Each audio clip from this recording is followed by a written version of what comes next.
ہم الذین، وہ ایک گروہ جنت میں جانے والے صرف وہی لوگ ہوں گے جو بالکل اسی راستے پر ہوں گے جس پر میں ہوں اور ہمارے صحابہ ہیں۔ کیا پتا چلا میرے بھائی؟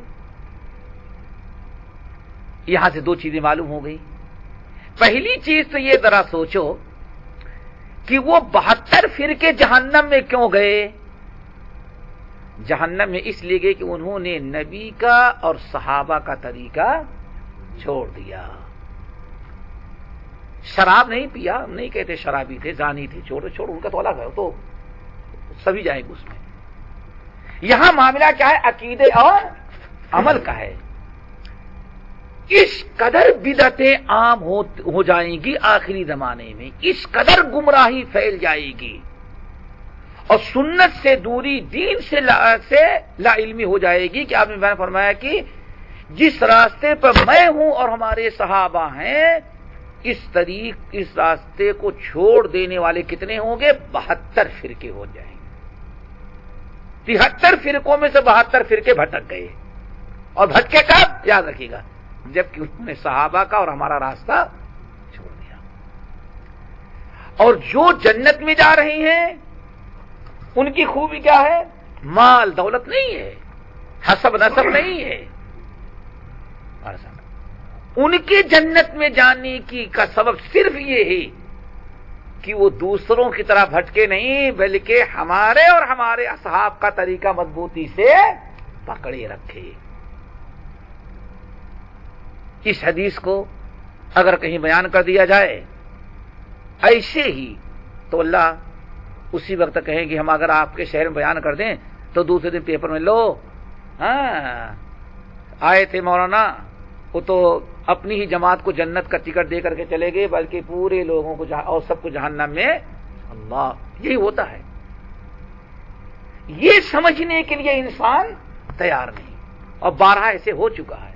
جہاں بھی آئے حدیث آپ بیان کر دیں تو آدمی حدیث پر غور کر کے اصلاح کی فکر نہیں کرے گا۔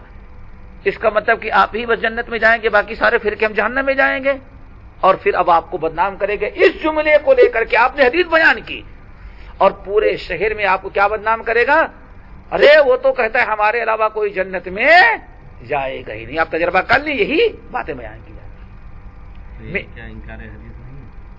اب جو بھی آپ کہیں سب کچھ میرے بھائی، بات اصل یہ ہے کہ اسی لیے ہمارے تمام سلف اور شرح حدیث کہتے ہیں اس حدیث کا مطلب مرتد ہونے کا نہیں بیان کر رہے ہیں۔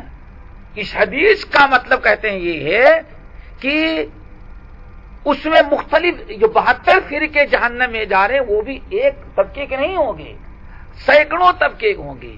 کچھ ایسے نئی چیزیں ایجاد کی جو فسق و فجور تک پہنچا دیتے ہیں، اسلام سے خارج نہیں ہوا انسان۔ اگر انسان ان 72 فرقوں میں سے جو فرقے اسلام سے بالکل خارج نہیں ہو گئے ہیں ان کے بارے میں عقیدہ یہ ہے کہ وہ سزا اللہ تعالیٰ چاہے تو ایسے معاف کر دے اور چاہے تو جہنم میں سزا دینے کے بعد ان کو معاف کر دے، کیوں؟ ان اللہ لا یغفر ان یشرک بہ ویغفر ما دون ذلک لمن یشاء۔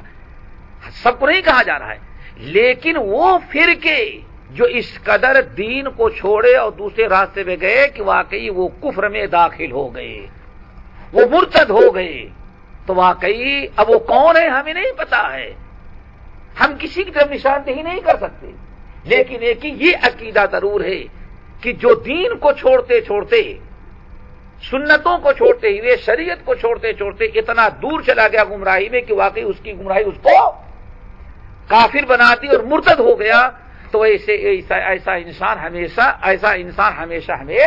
جہنم میں رہے گا اور اس کی مغفرت اور بخشش نہیں ہوگی۔ آگے بات سمجھ میں؟ چلیں اب دوسرا مسئلہ اس میں، یہ تو پہلا مسئلہ تھا نا، دوسرا مسئلہ کیا ہے؟ فمن السنت لزوم الجماعت، فمن السنت لزوم الجماعت ومن رغب غیر الجماعت وفارقها فقد خلع ربقة الاسلام من عنقه وكان ضالا مضلا۔ فمن السنت، جب ابھی آپ نے سنا غور سے سمجھے، جب بھی آپ نے پہلا مسئلہ سن لیا السنت هو الاسلام والاسلام هي السنہ لا يقوم احدهما الا بالآخر، یہ تو واضح ہو گئی بات۔ اب دوسرا مسئلہ، جب سنت ہی اسلام ہے اور اسلام ہی سنت ہے تو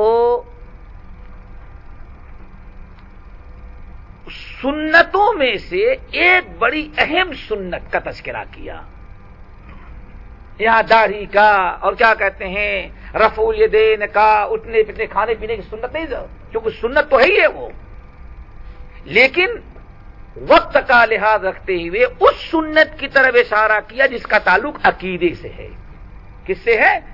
کیوں یہ بدنام کیا جاتا ہے کہ یہ لوگ بس بنیادی باتوں گفتگو نہیں کرتے، ساری گفتگو کس پر کرتے ہیں؟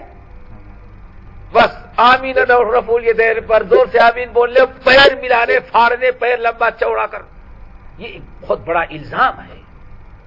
سوچو ذرا سا، اہل سنت والجماعت اور سلف ان فروعی مسائل سے زیادہ کس پر زیادہ گفتگو کرتے ہیں؟ عقیدے پر۔ یہ دوسری چیز ہے کہ آپ کے نزدیک اہم چیزیں جو تھی وہ اہم نہیں رہ گئی، غیر اہم چیزیں بدعتوں کو آپ نے اہم قرار دے لیا اور اہم چیزوں کو آپ نے غیر ضروری قرار دے دیا۔ ورنہ ذرا سوچیں، بات اصل یہ ہے یہاں جس سنت کا تذکرہ کر رہے ہیں یہ وہ سنت ہے جس سنت کو چھوڑنے کی بنا پر اسلام میں سب سے پہلے فرقے بدعتی فرقے پیدا ہوئے۔ اس کو سمجھو، پہلے جو بتا رہا ہوں، فامن السنت، کیا کہتے ہیں؟ فامن السنت لزوم الجماعت، سنت سے ایک بڑے سنتوں میں سے ایک اہم سنت ہے لزوم الجماعت، جماعت کے ساتھ مل کے رہنا۔ فمن السنت لزوم الجماعت، سنت کے ساتھ مل کے رہنا، جماعت کے ساتھ مل کے رہنا۔ جماعت کے ساتھ مل کے رہنا یہ بھی کیا ہے؟ ایک سنت ہے۔ بہت ساری سنت نہیں، میں نے کہا یہاں دیکھو روزے نماز کی کوئی سنت نہیں بیان کر رہے ہیں، یہاں اس سنت کا بیان کر رہے ہیں جس سنت کے چھوڑنے کی بنا پر سب سے پہلا بدعتی فرقہ اور اہل بدعات امت میں پیدا ہو گئے۔ یہ بڑی ضروری ہے، اس کو سمجھو۔ فامن السنت، سنت سے سنتوں میں سے ایک اہم سنت یہ بھی ہے کہ لزوم الجماعہ، کہ ہمیشہ جماعت سے جڑ کر رہا جائے، جماعت کو چھوڑا نہ جائے، جماعت کے ساتھ رہیں۔ ومن الراغب غیر الجماعت، کیونکہ جس نے جماعت سے بے رغبتی اور نفرت کر کے کنارہ کشی اختیار کر لیا اور جماعت کو چھوڑ دیا، فقد خلع ربقۃ الاسلام من عنقہ،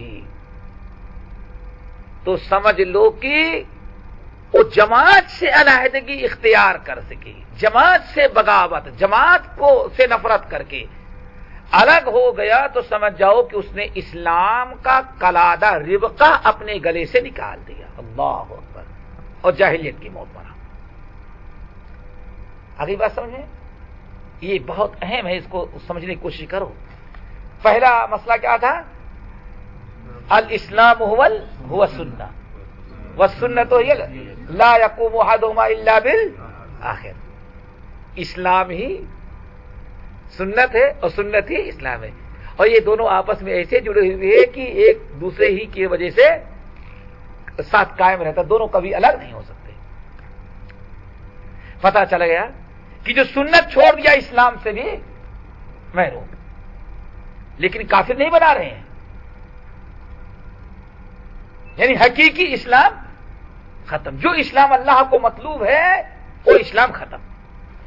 آگے بس مرتد نہیں کہہ رہے کہ کافر ہوگا اسلام سے کر دیں، پھر اسی پر الاسلام هو السنہ والسنۃ هو الاسلام لا يقوم احدهما بالآخر، اسی پر ایک مسئلہ اور بیان کیا، فمن السنۃ لزوم الجماعہ،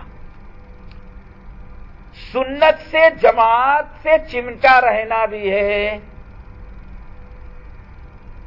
جب جماعت سے جڑا رہنا، جماعت سے ملا رہنا ہی اصل میں کیا ہے؟ سنت ہے۔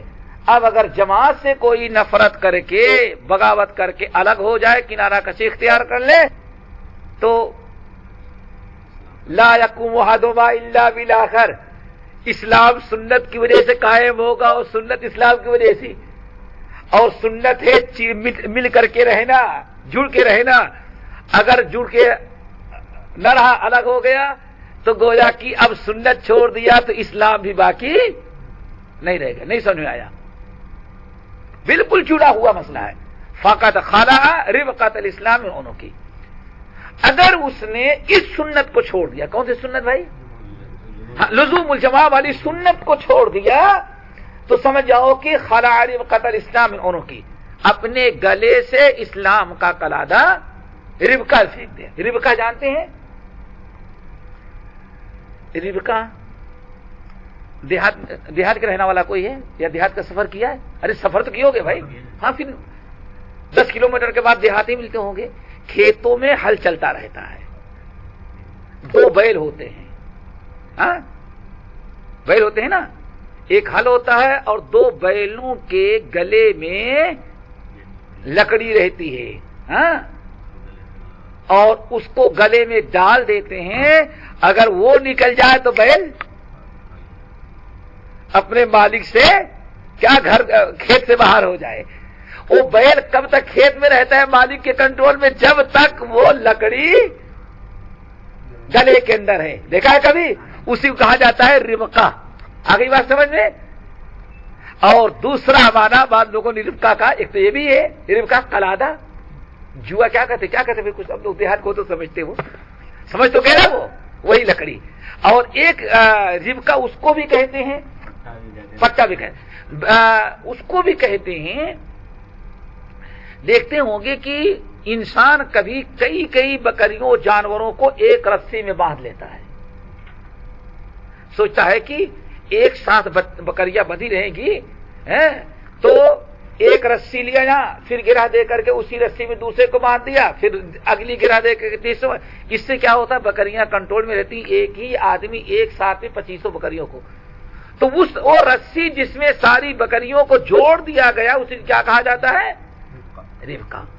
اب آپ نے سمجھ لیا کہ جس نے یہ سنت چھوڑ دیا، کون سی سنت؟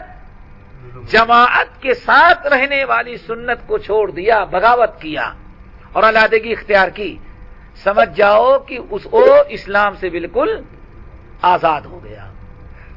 اس نے اپنے گلے کا قلادہ نکال کر کے پھینک دیا۔ بیل کب تک کھیت میں رہے گا؟